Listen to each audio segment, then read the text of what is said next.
Yo, what is going on, everybody? It is Grip and Rip Sports Cards back here with another video for you guys today. And in this video, we're going to be discussing why 2024 should, and I mean treading very lightly, should be a good year for Topps next year. We're going to talk all about it and what you should expect, what you probably maybe shouldn't expect, and things like that. So before we get into that, thank you so much for joining me on this video today. Can we get a minimum of 100 likes on today's video? That's the best way you can help me grow this channel, is by hitting that like button to show support on the channel. And speaking of growing the channel, we are doing a giveaway. So we're giving away something at 8,000 subscribers. Don't know what yet. Ultimately, like I said, just depends on when we actually hit 8,000. It could be Series 1, it could be Big League, it could be Stadium Club, things like that, right? Things like that. So all you got to do to enter is be subscribed, like this video, turn on post notifications for all the content on the channel, and last but not least, leave a comment in the comment section on what you're looking forward to in the 2024 MLB season, and I will pick the winner once we hit 8,000 subscribers. So there is that. And last but not least, Christmas merch is still available, guys. I don't know if you haven't got your Christmas merch yet. I don't know if it'll ship by Christmas. Of course, today's the 22nd of December. I highly doubt it at this point. So if you don't, use it this year, next year you could always use it, or you could wear it in January. Fun fact, we, like my family, we keep our Christmas decorations up till like middle of January. So it really just depends on who you are, I guess. But yeah, either way, Christmas merch is available. When the new year comes around, they'll be gone off the site. And I'm assuming we'll have new designs next year. I will definitely be returning the Grip and Rip Santa. The Grip and Rip Santa is a very popular shirt. It sold very, very well. A lot better than I ever thought it would be. So yeah, maybe we will bring that back in 2024. And yeah, and also new shirts are coming in March or April for the new season. Don't know exactly what yet. I haven't even thought about it. All I know is I have the thought of new shirts. That's all I can really tell you, because that's all I really know. So yeah, so let's get into the topic. Let's get into the topic at hand. But before I actually talk about what I want to talk about, so I want to go down memory lane a second, right? I want to show you some cool stuff I have, right? So, you know how USA Baseball is kind of regarded as a nothing set, and, for $60, I don't remember the exact things of what you get for $60, but I'll tell you one thing. So what I was doing today, this is a little bit of a story time, so if you want to skip this, you can go right ahead, but if you don't, this is a good story, so just stay tuned, right? So I was looking through my stuff today for Pirates Fest. Now, Pirates Fest is a big Pirates convention on January 6th this year at the David L. Lawrence Convention Center. I'll be there, so if you're in the area, it's free. I'll be there, and you know what I look like, so you can stop and say hi. I'll say hi to you and things like that, right? So I was looking through my Pirates cards to try to figure out who's going to be there and what I should bring, and, baseballs and cards and Sharpies and whatever, right? So I stumbled across some USA Baseball cards because I was like, maybe I have a Paul Skeens. Now, of course, I have a couple Bowman cards of Paul Skeens. I have a base card on the way. I have a Chrome card. I have an insert. I have two inserts, actually. Where's one right here? Right here. Right, look. I got this in the mail today. Transformative Talents Skeens card. Pretty cool, right? And I was looking through my USA Baseball stuff. And guys, moral of the story is this. Moral of the story is this right here, right? This is why you should kind of take gambles on these boxes. Like I said, I think I paid $65 or so for a hobby box of this stuff. So I got a Jacob Wilson, who was the 9th, I believe, or no, maybe 6th overall pick for the Oakland Athletics, numbered.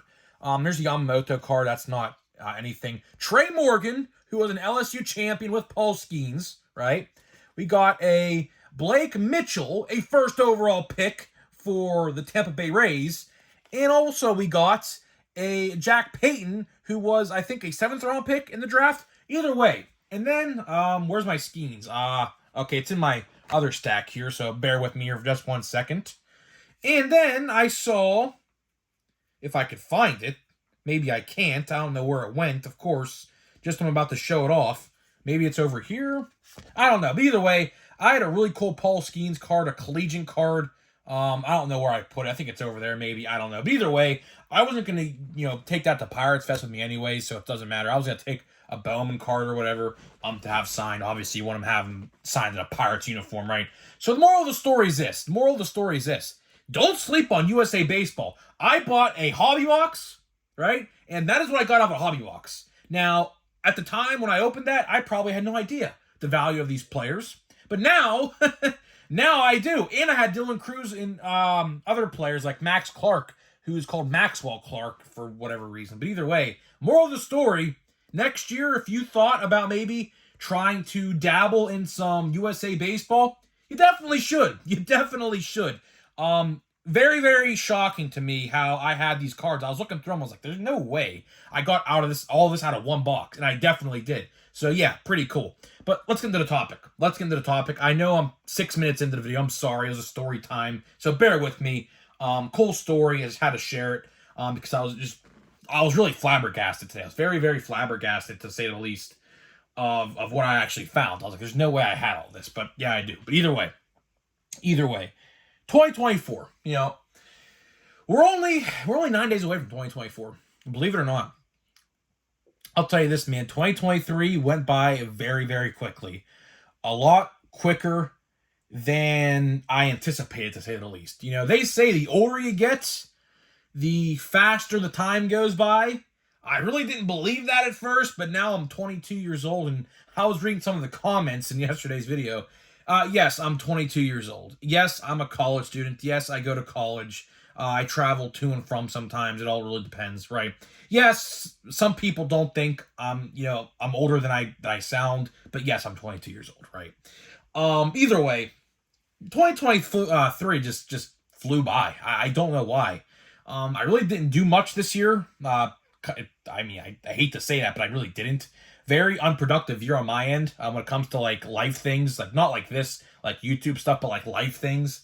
And I was like, next year, I was thinking about 2024, right? And we kind of discussed 2024 yesterday, kind of with the whole schedule and how Topps is really just kind of fumbling the bag in my eyes with this stuff because, before you know it, 9 days from now, it's January 1st. 2024. And at that point, we're only about 4 weeks away from Series 1. And 5 weeks, latest 5 weeks away from Series 1 at that point. And I was saying to myself, man, like, what is going on here? Like, what are we seriously doing that is taking forever, right? And it hit me. It hit me right across the face, kind of, right? Topps next year has a great opportunity to reel fans back in. They do. No doubt about it. 2024, and we'll discuss the rookies who should be in Topps next year, right? 2024 has the opportunity to be one of the best years Topps has done in a very long time. And I'm even talking over 2022. Yes, you heard me right. I think potentially, now we have to see performance, of course. Performance is everything. If the players suck, which we don't know because 2024 hasn't started yet. But if the players suck, then that's a whole different story. But we'll just go based off of their 2023 stats and things like that. But, next year should be a very good year. Next year's rookie class and the additions of Yamamoto, who is supposed to make his decision any day now in the next 2 days. There's a lot of, overseas talent coming into the MLB this year. The lead guy from the Giants, a couple pitchers, like Shota Imangia, I think his name is. The Pirates are actually linked to him, believe it or not, surprisingly. So there's a lot of good stuff coming out next year, really. I mean, honestly, now we'll probably have to wait for like Yamamoto. Probably, I'd have to say, an update, like a base card, an update. I'd have to assume so. I mean, I don't know. That's just my guess. But either way, next year, Topps really, really, really has the great opportunity to reel fans back in because, of course, as you guys are well aware, Topps over the last, couple years really hasn't done that. I mean, sure, sure, things like, whatever, as I'm looking through my cards here, so sorry if I'm stumbling my words, but either way, what's it called? Like fake short prints or fake autographs, missing short prints, you name it, right? Sure, that stuff happened, right? Here's the thing, right? Here, I'm a big believer, right? On you can't dwell from the past, right?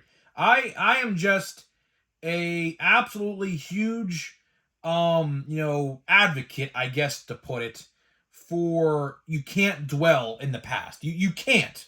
That's the thing. You cannot dwell in the past, right? Topps has, everything in their power. They can do whatever they want, whenever they want, pretty much at their own leisure, right? And next year, I've been saying this now for quite some time, Topps absolutely has to just hit a grand slam out of the park for next year. They have no choice. They have absolutely no choice. Because here's the thing, right? I said this in the other video, and I'll say it again, right? They are absolutely losing trust in collectors. They are. No doubt about it. You could argue till the cow jumps over the moon, right? They are losing trust in their collectors. Because after all this stuff that they did all these couple years, it adds up. A lot of people, may not look at it in that big of a scenario and situation, but I do. The casual fans, when they hear about this stuff, they may look at it and say, you know what, it's probably not worth my time no more buying these products if they're going to, have bad quality control, or, have fake autographs, or, have missing one-of-ones, or duplicate one-of-ones, or whatever, right? So a casual collector may look at that and say, you know what, that's enough to make me stop doing this. I can't trust them. I'm done, right? That probably happened. A lot of people definitely probably felt that way, right? And, Topps, they have to get it together. I made a video, I think even titled, Topps has to get it together in 2024. And that is the absolute God's honest truth. They have to absolutely, no doubt about it, just do everything in their power, which they have the absolutely utmost power to do so. They have to reel us back in. And how do they reel us back in? By giving us good product, good affordable product, good checklists, good retail. I'll come back to that in a little bit. Good hobby, value. I mean, let's talk about this for a second. Do you guys remember what happened with Paper-Based Update this past October? They took product out of the product, like 100 cards from a hobby box and like 15 cards from a blaster and like 10 cards from a hanger box, right? And the problem is they still charge the same price, which, looking at that in hindsight, was absolutely just scummy, to say the least. The fact that they did that and had people buy and pre-order boxes and had them shipped, and then all of a sudden, when they're on their way to their houses, they couldn't even cancel the order at that point. They're like, oh yeah, I forgot to tell you, we actually took cards out of the product. Have fun, right? So, that's a big issue. And I hope they claimed it was a mistake. I call absolutely BS. If it was a mistake, the old card count would be on the box, not the new card count. So, yeah, when Topps cited that as a quote-unquote mistake, that is the absolute just stupidest lie I think they could have ever told, to be honest with you, right? And hopefully in 2024, because that was a big complaint. That was an absolutely huge complaint throughout the hobby, and rightfully so. So hopefully in 2024, specifically Series 1, that's the first set that we would see that changing if it was to happen. Hopefully they actually listen to the fans and give us what we want. Same goes for retail. Retail has to be worthwhile. I know they have purple and blue shimmers now. I understand that. That's great. That's fine, right? But they have to do more. They have to do more. I don't know what they have to do, but they have to do something. It's not going to be lowering the price. Let's just throw that out the window right now. They're not going to lower the price because if they would have done it by now if they had the chance to, right? So that's not going to happen. So for anybody who wants $20 blaster boxes, particularly with Chrome, yeah, imagine that. If you guys collected it before 2020, Chrome blaster boxes back in 2019 and years before that were $20, by the way, in case you guys forgot. Yeah, now they're $35 with tax. You're looking at like $38, $39. Absolutely freaking ridiculous if you ask me.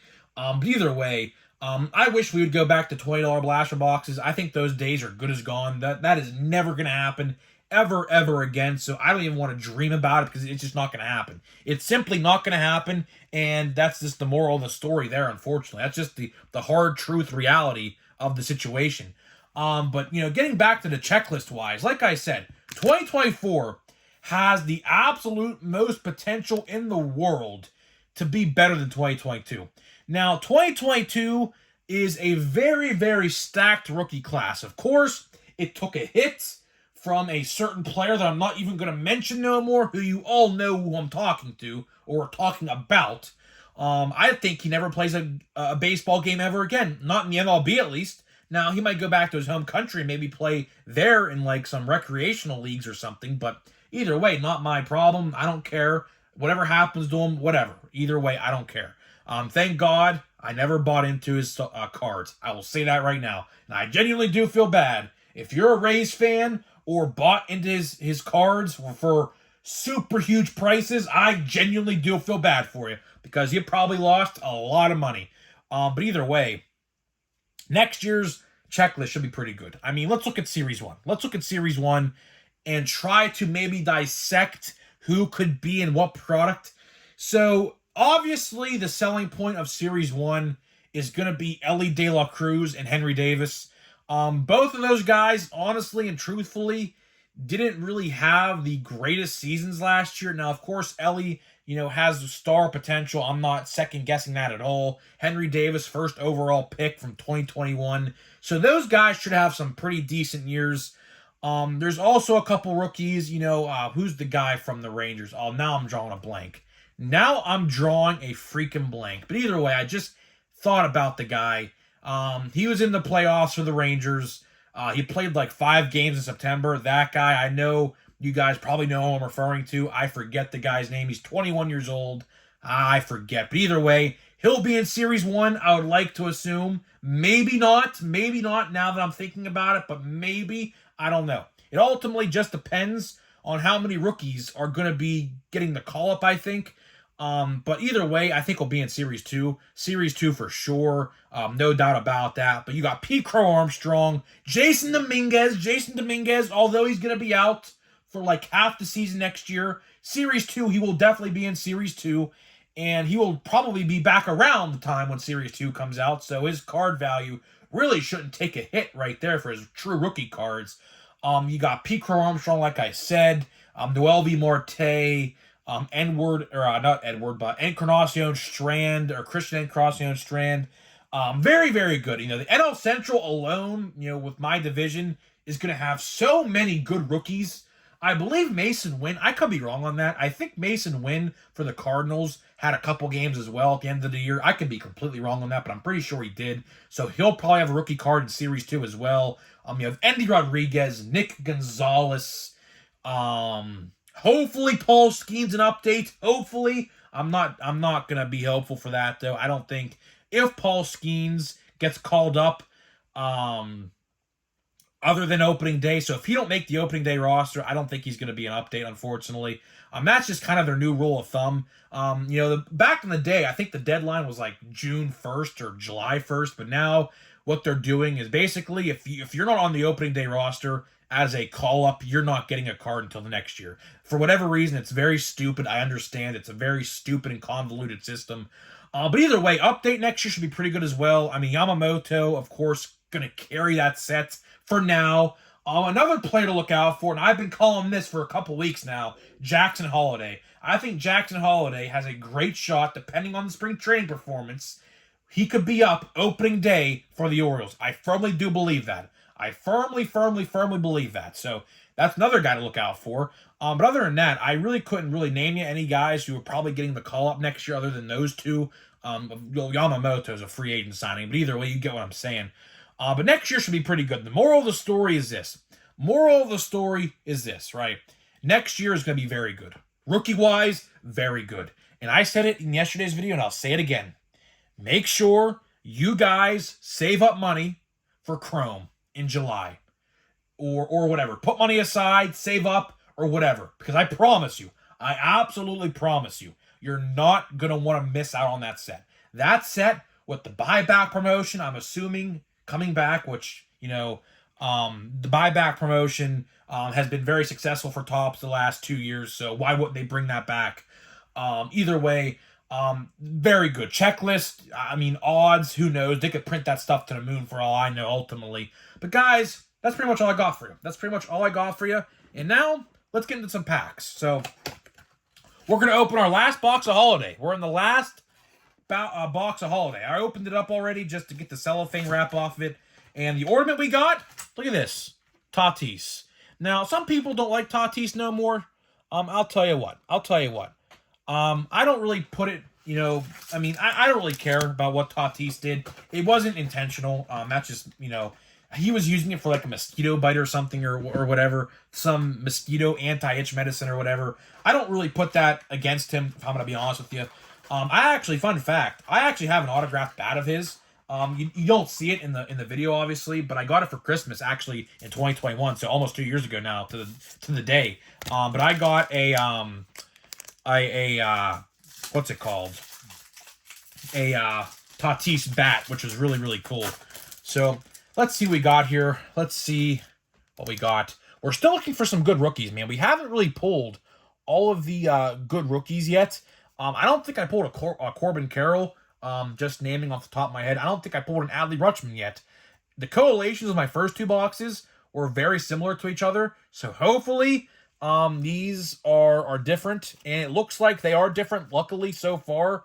I did not pull any of these cards. Like, I didn't pull a Joey Meneses, so that's pretty cool if you ask me.